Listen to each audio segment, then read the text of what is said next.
awit. Eh, pala ay best friend na. Naiwan pa ako na nakalaman na ako. Kaya minsan minsan makikita natin minsan sa kapisihan ng ating mga ginagawa. Atin ay pasalamat tayo sa Panginoon sapagkat tayo mga kapatid ay nagkasama muli ngayong Gospel Night, Sabat para sa atin. At tayo pa yung mga kapatid ay nasa ikatlo ng gabi ng ating pagpupulong sa ating 10 days week of prayer.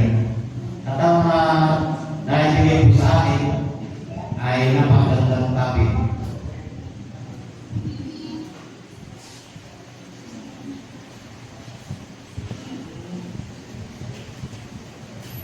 Gabi po ay napakagandang din. Kagabi lang po ng mga natin, nung unang gabi ay hindi po ako nakapunta. Birthday ko po nung gabi. Nag-birthday po ako nung 7, kaya hindi po nakasipon. Kagabi na lang. Saka po ngayon. So, kaya pala. Sana ay magpapituloy po tayo mga sama sa matapos natin ang sampung araw na programa ng ating 10 days week of prayer. Salamat po sa ating mga napatawang awit. Talagang napakagandang diwa ng awit. Ay natin natin po nadarama ang talagang tunay na mga sa atin ay pag-asa. Today is very much related to our nasa inyo na ba na kayo ay nakipagpipa doon sa mga naka-experience ng boyfriend o yan kayo kasintahan na kayo ay mayroong isang lugar na pagtatagpuan. At habang doon tayo magkita sa lugar, may puno pa ng magda, puno ng kung ano po, kami ng kalsada o sa sin o kung saan man. Ngunit sa ating paghihintay, bawin na ako na yung babae, ang sa ating siguro malag na oras, mag-meet tayo. 2 o'clock, di ako nun. Tapos, nauna lang pumunta sa sinasabing lugar. Ay, usapin alas 2. Ang teka naman tayo. Alas 2 na wala pa. Talagang pagod sa pag-iintay. At may pagkakataon, huli na lumarating, at minsan hindi na kasilipon. Kaya nagsabi, pag nakita, mukhang gawin dyan mo. May mga bagay na minsan ang pagkantala sa pag-iintay natin sa ating inaasahan dati. Kung minsan hindi natin magyawan kayo dati. Pero may sabi ay ating pag-uusapan ang pagdating ni Kristo. Ang sabi sa ating topic ngayong gabi ay makaharap si Jesus kapag dumating ng hindi inaasahan. Yan po ang ating topic ngayong gabi. At tayo po ay maraming ulit na sa langit, habang unti-unti nawawala si Jesus. Ibig sabihin, si Jesus ay paakyat na doon sa langit. Pag-alis, atong ang Panginoon ay paakyat na ng langit, ay natin ay ang mga agad sa kanya. Ang sabi ay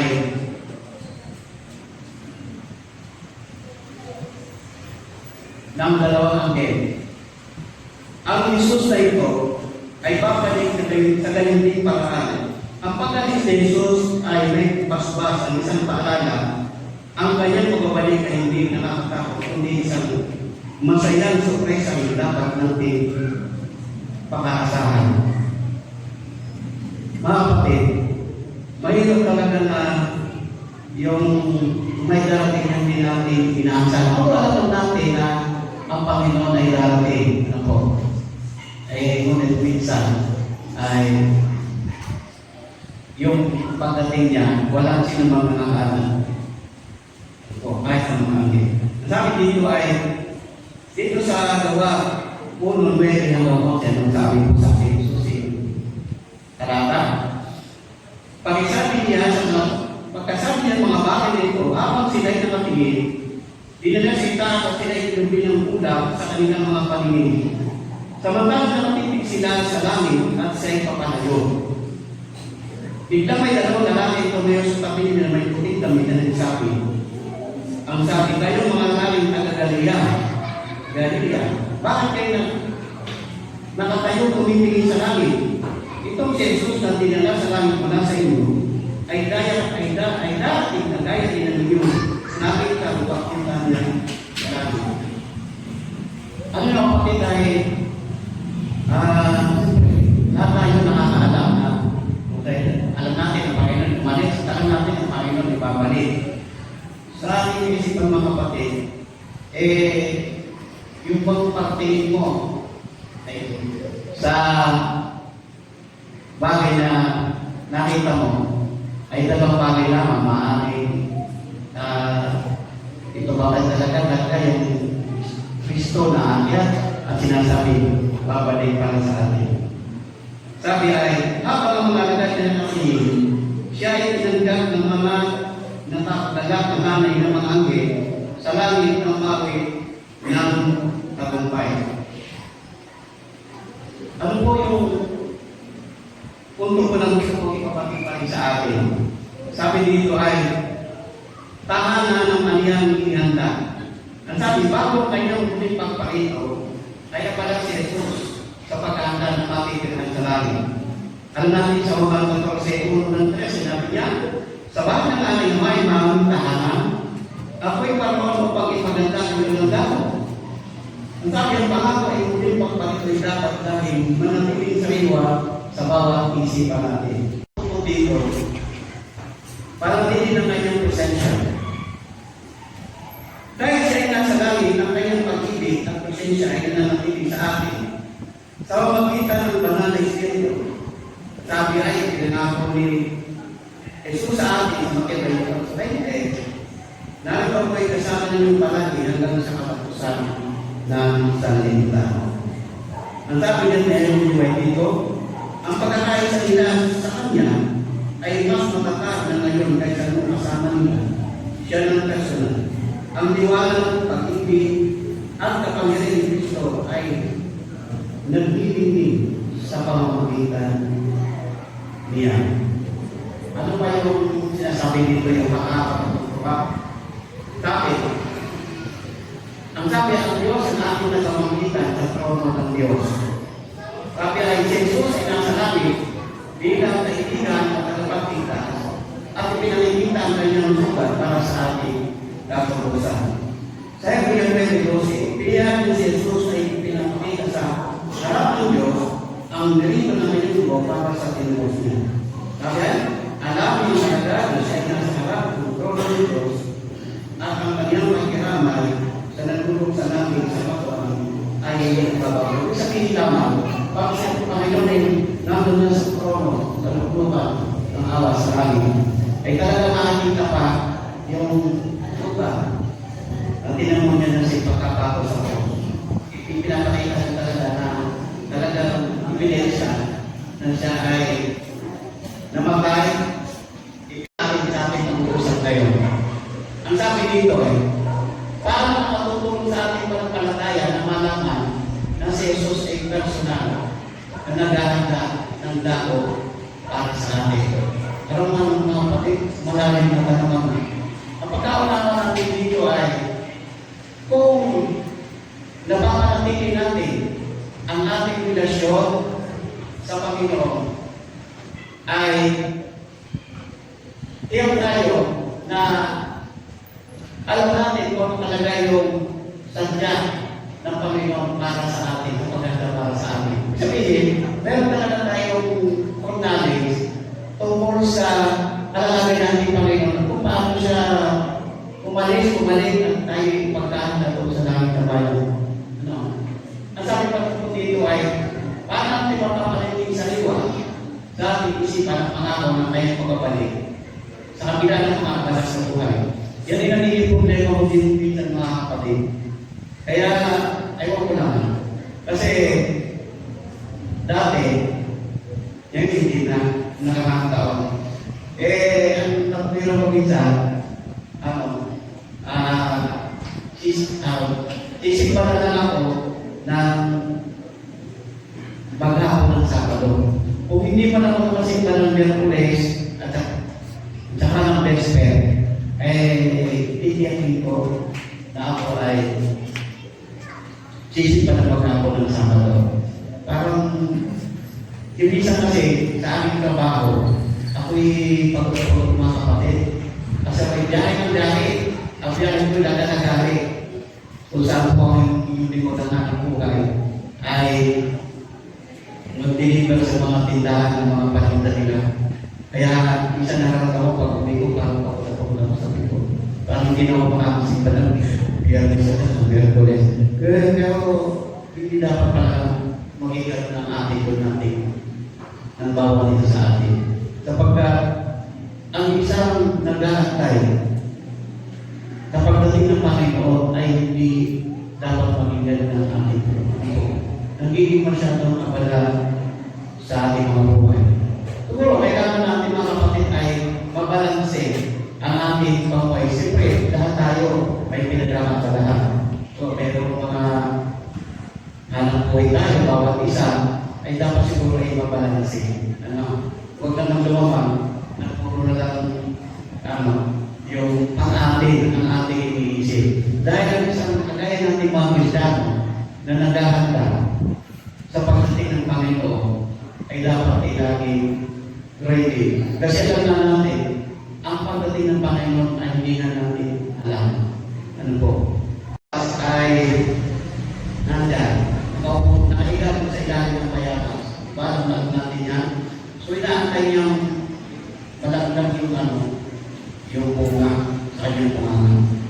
Ang nagaya po natin Kristiyano, hindi po gano'n. Hindi po dapat tayo nag-aantay. At pagka tayo po ay nag-aantay, posible po tayo mainit. Kaya po kanina, pwede tayo mainit, pwede tayo inaantay ng tao. Pero gawin natin yung Diyos. Ano mga pwede natin gawin para hindi tayo mainit samantalang tayo ay nag-aantay? Pwede po tayong mag-isangkot sa gawain ng Iglesia. Meron po tayong ginagawa ng mga pangangaral, activity church, nangangaral sa labas, nagpipili ng vision, nagbibigay tayo ng mga tulong. Yan po, pwede po tayo mag-involve sa kanyang gawain, samantalang tayo nag-aantay. Para po tayo hindi mainit. Kasi alam po pagka tayo Kristiyano, ang alam lang natin na isisimba ako. Sa pangalan natin yung mga kapatid, kasi niya po, kayo, bilang kayo nag-aantay sa Panginoon, na sisimba lang ng sisimba, yun lang yung gagawin. Di ko parang may kulang ano po. No. Simba lang ng simba, di tayo nakikiisa sa gawain, samantalang nag-aantay sa pagdating ng Panginoon. Ito isang paraan lang mga kapatid, na tayo ay hindi mahilig, samantalang inaantay natin ang Panginoon na hindi natin alam ang kanyang pagdating, pero tiyak na siya darating. Tiyak na siya darating sapagkat yan ang ating pinaniniwalaan. Kaya sabi natin ay, ano ba pwede pa natin magawa, mapalating sa iwa ang isipan, ang pangako na kanyang pagbalik sa kapila ng wala sa buhay.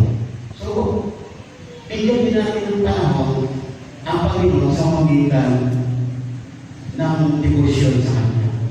Yung tayo po ay pumunang ipon sa gawain niya na pagpuli sa iglesia, pagkamba natin, ay maganda rin tayo pero personal devotion sa Panginoon.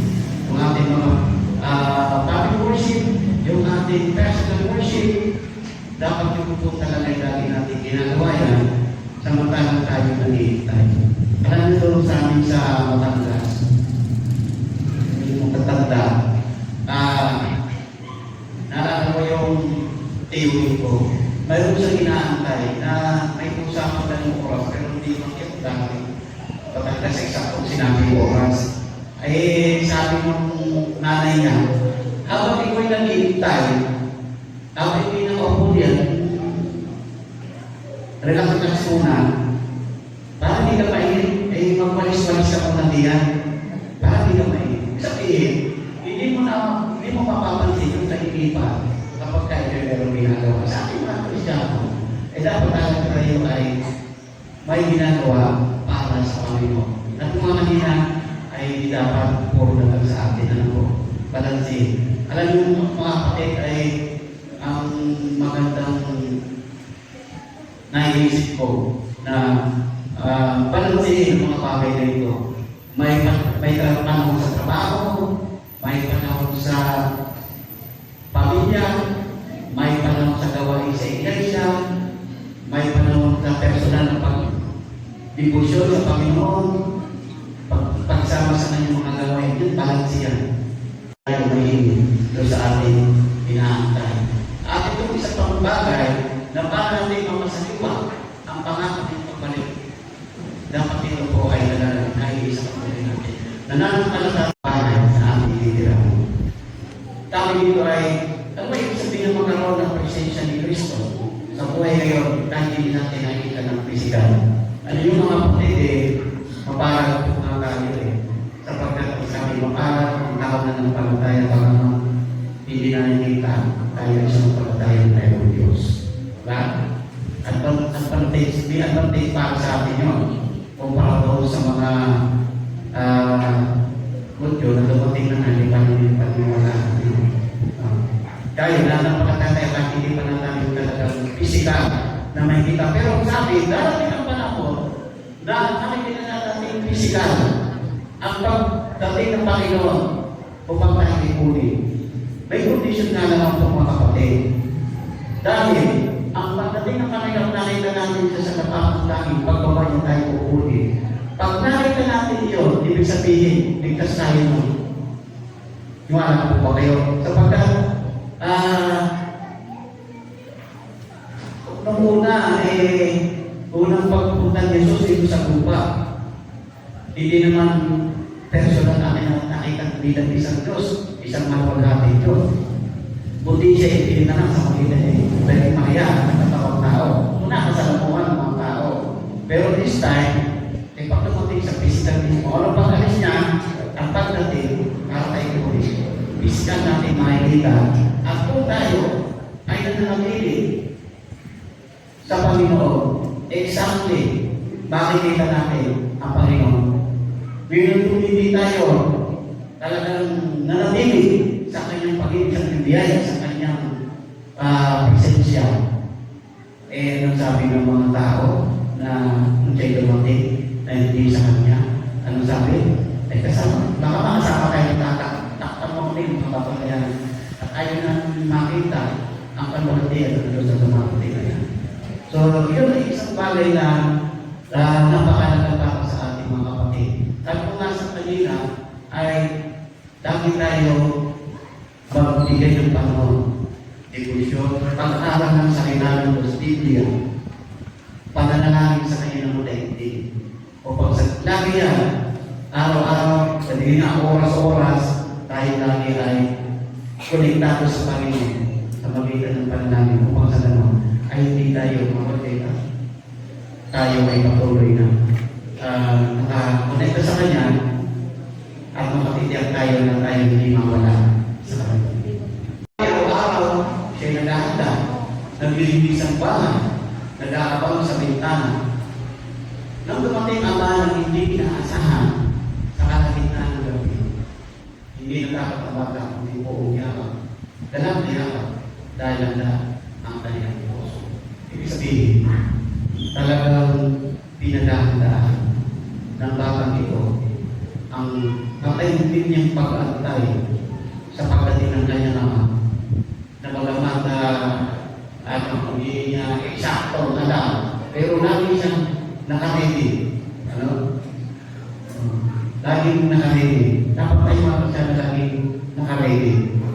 Oras-oras, araw-araw, biglang dumating ang Panginoon.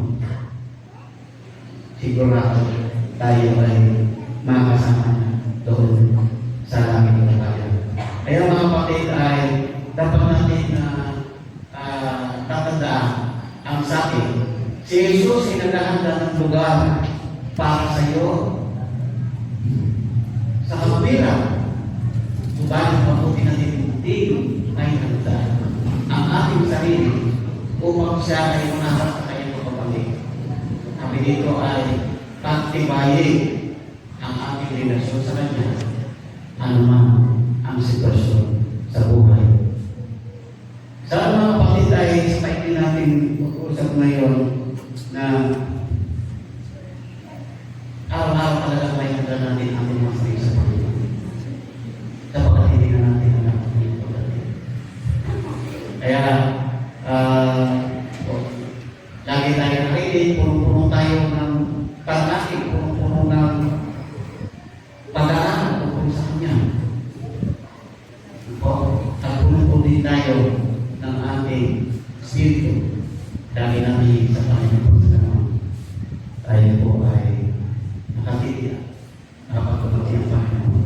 Tayo ay handa ang Panginoon at dalhin sa inyong kanya.